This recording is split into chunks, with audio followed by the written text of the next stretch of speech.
Hi,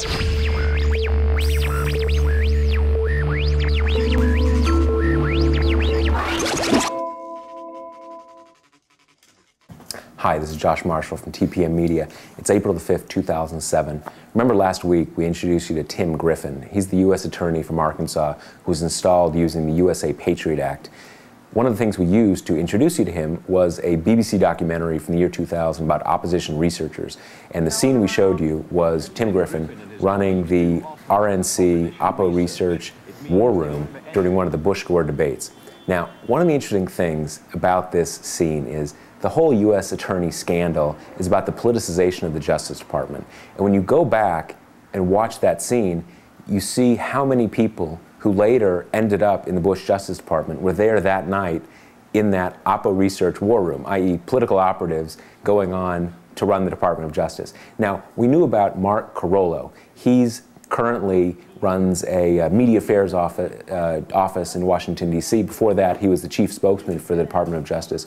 What we didn't know about was another person who seems to show up in the video. Now, we got an email from a TPM reader who we'll call Priscilla, who said, look at the picture you're running on TPM Muckraker of Monica Goodling. It looks a lot like the woman walking past Tim Griffin in this one key scene.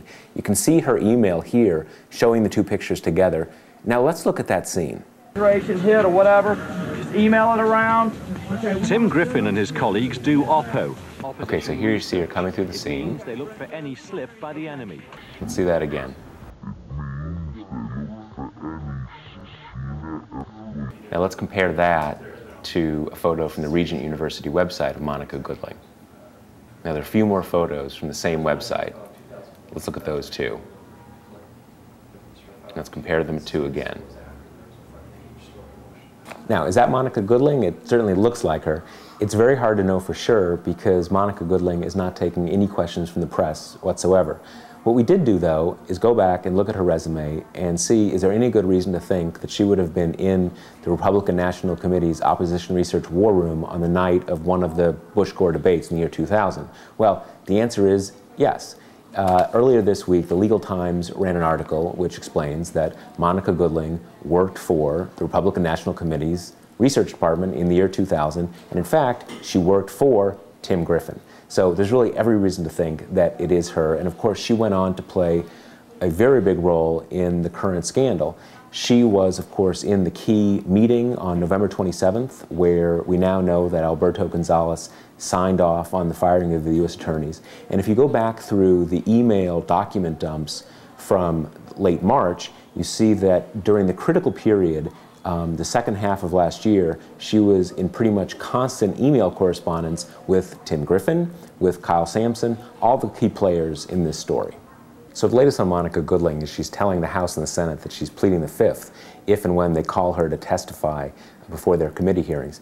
That puts her in a difficult position since she's still an employee of the Department of Justice. She's on leave, but she's still an employee. And it's very hard to see how you can still work for the Justice Department when you're telling the Congress that you won't testify because you think if you do, it'll implicate you in a federal crime. So she's telling that to the Congress. At the same time, she has to decide whether she'll cooperate in the DOJ's internal investigation. If she doesn't do that, she'll clearly be fired immediately. So we're not very clear on how much longer Monica Goodling is going to stay an employee at the Department of Justice. We may find out more later this month when Alberto Gonzales goes up and testifies on Capitol Hill. All right, so is it her? Let's take one more look at the video. Okay. Hey, Monica, how are we looking on that?